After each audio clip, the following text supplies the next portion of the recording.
Троя сұрапылы және оның батырлары. Көріпкел Кассандра. 1 бөлім. Әңгімемізді одан әрі созбас бұрын сәл ғана өткенге оралып, құдайлардың керісін баяндайтын атақты күншілдік алмасының тарихын атап өтелік. Құдайлар өздерінің құдай қызын ажалды пендеге ұзатпақ болған еді. Теңіздер тұңғиығының кәрі құдайы Нерейдің елу қызы Нереидалардың бірі теңіздерді мекендеген әйел құдай Фетида еді. Асқан сұлу адамдар мен құдайлардың қожасы Зевстің де көңілін өзіне аударған. Бірақ құдайлардың бірі, тіптен Зевстің өзі де Фетидаға күйеу болуға бата алмайтын. Өйткені жап-жас қыз құдайдың келешекте бір перзенті болатыны, оның алапат атағы әкесінен де асып түсетіні күні бұрын ақ маңдайына жазылған еді. Зевс болса өз әкесі Кроносты өз тақтан тайдырып, құдіретті күшті құдай болған ғой. Сондықтан ол мұндай жағдайдың қайталануын, өзінен туған ұлдың өзіне қарсы тұрып, әлемнің әміршісі болуын қаламайтын. Алайда ажалы жоқ құдайларға тұқымын жалғастырушы алапаты артық бала қажетсіз болғанымен, ажалды адам өшпес ізін басып, үмітін жалғастырушы баланы өзіне бақыт санамақ. Сондықтан да құдайлар кеңесі Аруановтар жорығына қатысқан даңқты батыр Пелей патшаға Фетиданы ұзатпақ болады. Бұлардан туған ол әкесіне мақтаныш, батырлардың айтулысы бола берсін. Мінеки, қатерлі шешім осылай басталып еді. Пелейдің үйлену салтанатына құдіреті күшті құдайлардың бәрі де келді. Тек қана дау-жанжал мен зұлымдықтың құдайы Эрида шақырылған жоқ. Әйел құдай мұндай елемеушілікке қатты қорланып, көрген жәбірі үшін кек алуға ант еткен еді. Ол махаббатты зұлымдыққа айналдырып, Фетидаға бермек болып уәде еткен құдіретті ұлды құдайлардың өз қолымен құртқызбаққа бекінеді. Сонымен үйлену салтанаты өтіп жатқан кезде қызмет көрсетіп жүрген құлдар мен күндердің арасына Эрида келіп кірген еді. Ол өзімен бірге ғажайып алтын алма келген. Мұндай алмалар жердің түбіндегі Гесперид нимфалары күзететін сиқырлы бақшада ғана өсетін. Ұрыс-керістің құдайы нимфаларды бір-біріне айдап салып, дау-жанжал шығарып, солдырмек кезінде бақшадан бір алманы ұрлап алған еді. Енді сол алманың бүйіріне ғажайып деген жазу жазып, Пелейдің туысқандары мен құдай тектес қонақтар отырған шатырға елеусіз ғана тастап кетті. Алманы Олимптегі бас құдайлардың бірі, күлкісі тәтті Афродита көтерді. Сол сәт оның қасына құдіретті әйел құдайлар Гера мен Афина келіп қалды. Алмадағы жазуды оқыған әйел құдайлардың арасында дау басталып кетті. Олардың әрқайсысы өзін асқан сұлуға балайтын. Сондықтан да әрқайсысы өз артықшылығын айғақ ету үшін ғажайып алманы иемденбек болды. Ақыры олар дау түйінін Зевске шешкізбек болды. Бірақ құдайлардың қожасы әйел құдайлардың көңілін қалдырғысы келмеді. Сонсонда бұл тауға дөреші белгілеуге уәде етті. Ол өзінің сенімді жалшысы желаяқ құдай Герместі шақырып алып, 3 әйел құдайды алыстағы Идаға бастап баруын, онда барған соң Троя қаласының тамаша қойшысы жас Паристі тауып беруін әмір қылды. Парис Троя патшасы Приамның кіші ұлы болатын. Құл қатынымен бірігіп, өз әкесінің отар-отар қойын Иданың таулы жайылымдарына жайып жүретін. Әйел құдайлар өздерінің сән салтанатты әсемдігімен, құдіреттілігімен жас қойшының алдына келіп, күншілдік тудырған алтын алманы қайсымыздың сұлулығымызды артық санасан, сонымызға тарту ет деп талап қойысты. Жас жігіт болса, мәңгі өлмес құдайлардың көркіне көзін тоқтата алмай, қысылып, шешімге келе алмап еді. Сол кезде даудың өз пайдасына шешілуін қалап тұрған әйел құдайлардың әрқайсысы жас жігітті құлақ естімеген сыйлықтармен жарылқайтынын айтып, емексіте бастады.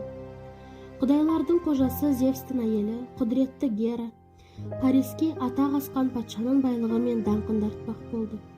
Ал жау жарағы күшіне сай боп Зевстің басынан жаралған жаугершіл дана Афина, Паллада, жас жігітке жойқын жауды жайратар ақылы мен айбары асқан әскербасы болатынын айтты.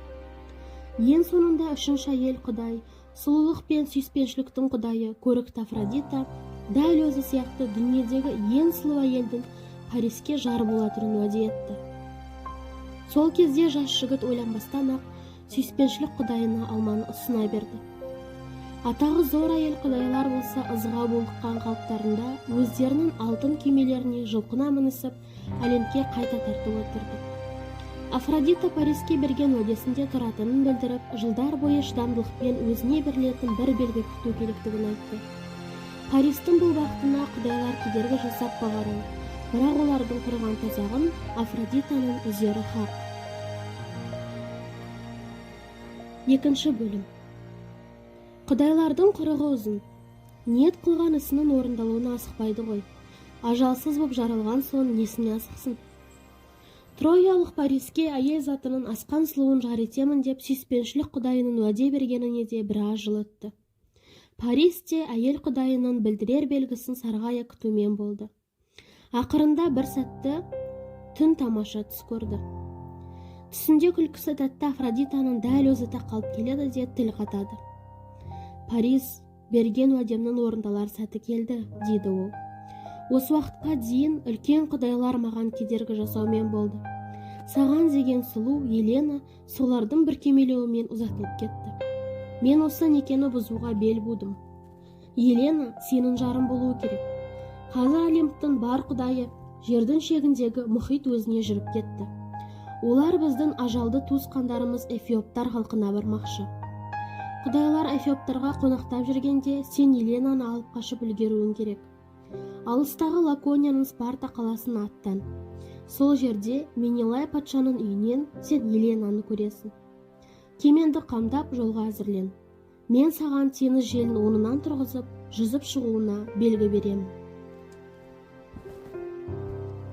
Үшінші бөлім. Троаданың ашық жағалауынан қара бүйір жаңа кеме зорая көрінеді. Оны әзірге асау дауыл да жұлқыламады. Теңіздің тұзды толқыны да кемерінен асып шайқамады. Кеме Сигей мен Ретей мүйісінің құмды қайранында тұрды. Оның бүйірлерін толқыннан қорғаған жуан-жуан қос бөрене тіреп тұр. Қарамай жамылған бұл кеме дәл қазір толқын ұрып, құмға шығарып тастаған жалғыз көзді теңіз жалмауызына ұқсас еді. Оның еңсесі биік, алдыңғы жағы адам бейнелес. Оза қағылған көсем ағашы қып-қызыл мұрынды елестетсе, қос бүйірі албыраған бетке ұқсас. Ал жоғары ернеулерінен ақ қарасы айқын, көз тесіле қарап тұрғандай. Кеменің азық тиетін бөлігі де едәуір биік. Үсті еденделмеген, тек алдыңғы жағы мен артына ғана тақтай төселген. Бұл төсеніштердің үстінде тұрған адам сербек басқыштар арқылы кеменің ішіне түсе алатындай.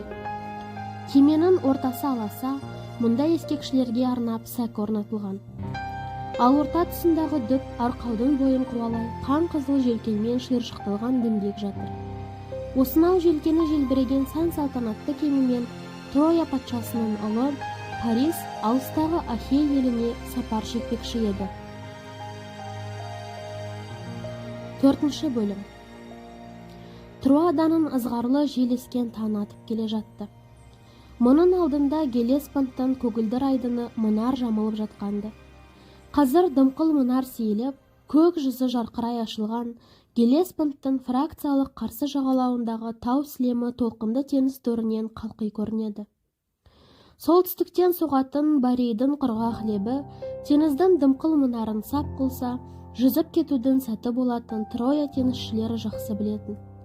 Мұндайда ескектің күшімен кемені Сигей мүйісінен шығарса болғаны, онан әрі төрткіл желкенді Борей желі жуылдата жылқи жөнеледі. Сол заулатқан қалпы кемені Лесбос пен Хиес аралдарының жасыл желек жамылған Киклат аралдарының қасынан заулатқан бойы Малея мүйісінен бірақ шығарады. Оның әрі Ахейдің кез келген қаласына жету қиын емес.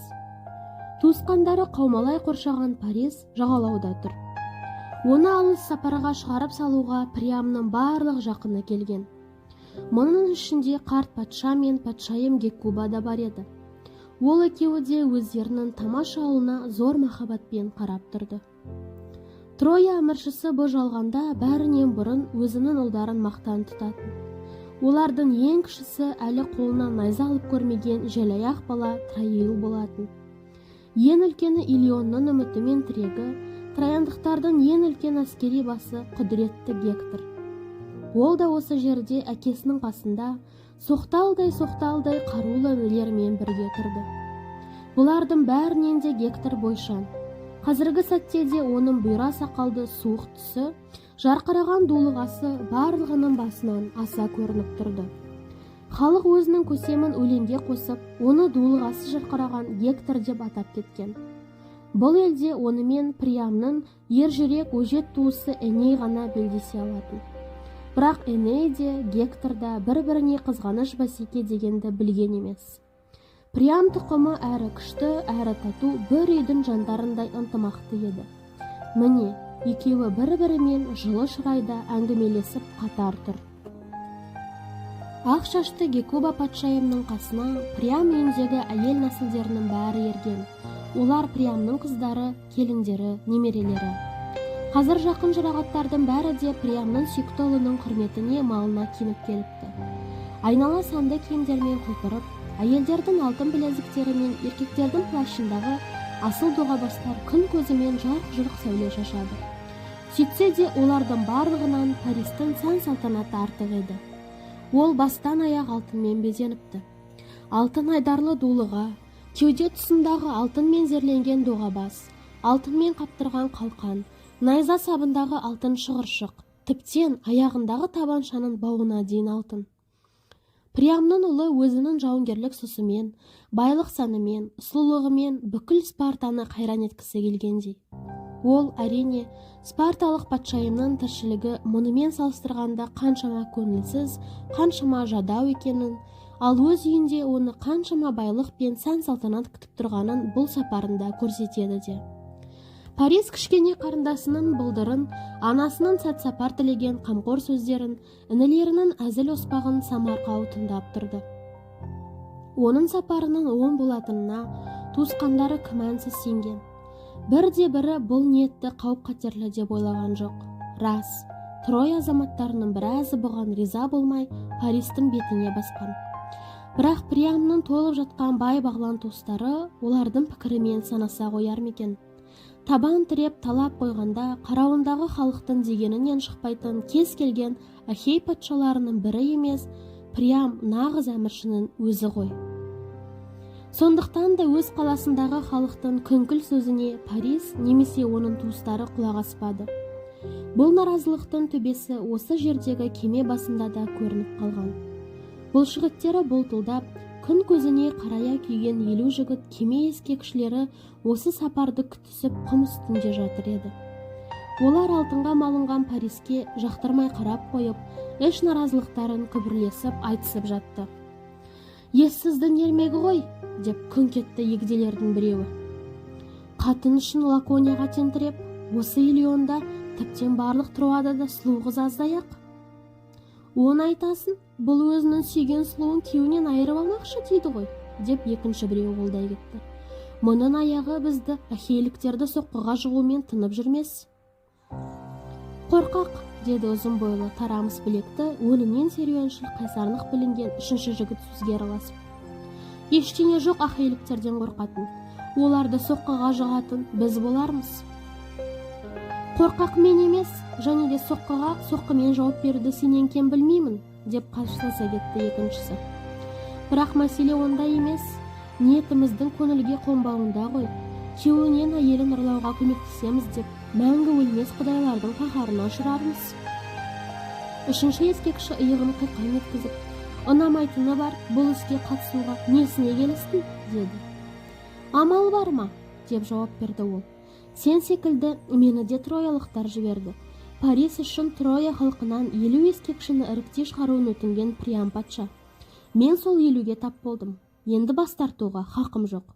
Мейлі, қатынды қайдан аламын десе де, Троя халқы Паристің бетінен қырқпайды. Бірақ мен секілді талайлары мұны жөн деп отырған жоқ. Егер ұрланған сұлудың күйеуі өкшемізге түсіп Трояға келе қалса, Паристі қуаттаушылар да көп бола қоймас». Үшінші ескекші қарқылдап күліп алды. «Ал маған мұндай шытырмандар ұнайды», деді ол. «Көрерсін-ау, сұлуды алып аман есен біз де келерміз. Ахейліктер де тырп етіп бұларға тұмсығын сұға алмас. Осы Парис неге кешеуілдетіп тұр? Кемені суға түсіретін мезгіл жетті ғой». Парис өзінің әсем кемесіне, теңіз төріне тағатсыздана көз тіккеніне көп болды. Бірақ әйел құдайының уәделі белгісі әлі жоқ. Кенет оны сыңғырлай дауыстап біреу шақырды. Парис жалт қарап еді. Қарсы алдында сақал мұрты әлі шықпаған, үстінде ақ плашы, басында былғары келесі қолында жеңіл найзасы бар бір жас жігіт тұр екен. Ол күле тіл қатты. Парис, жолға шығар мезгіл жетті. О, Құдайдың құдіреті, деп Парис толқи дауыстап жіберді. Мен қуаныштымын, сені де көретін күн бар екен-ау. Ол енді таң-тамаша боп тұрған туысқандарына бұрылды. Мен бұл жігітті білуші едім, деді ол. Және мұның жолсерік болғаны мен үшін үлкен құрмет. Біз қазір қозғаламыз, достым. Сол сәтте жұрт көзінше әлгі жігіт үлкен ақ құсқа айналып, қанатын сусылдата қағып, орнынан көтерілді де кеменің тұмсығына барып қонды. Жиналған халық демдерін ішіне тартқан күйі тұрып қалысты. Мәңгі өлмес әйел құдайын көргенін олар да түсініп еді. Енді әйел құдайынан мұндай шапағат көрген Париске наразылық білдіруге кімнің батылы барады? Осынау көпшіліктен оқшау, қым шайған теңіз толқынына тақау жерде қара көзіне мұң ұялап, басына ақ жамылған бір қыз тұр еді. Ол күн ұзынғы әңгімеге араласпай, тек қана асау теңізге қадала қараумен болды. Енді Парис оны дауыстай шақырып еді. Кассандра, қарындасым, күміс садақты Аполлон саған сәуегейлікті сыйлап еді. Сапарымның сәттілігін болжап бермейсің бе? Кассандра жауап қатқан жоқ. Тек ағасына түнере қарап қойды.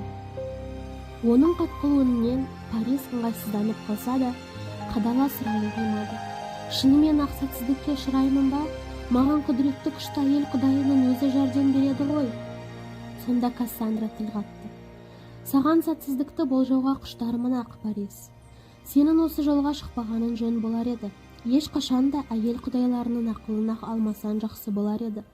Өр көкіректігін үшін ахейліктер аяусыз кек алады әлі. Мен Приам балаларының Данай әскерімен болатын қанды шайқасын көріп тұрмын. Парис айғайлап жіберді. Мейірімсіз, сен еш уақытта оңған болжам атпайтынын елдің бәріне белгіледі. Трояндар шынымен ақ Данайлардан қорқама?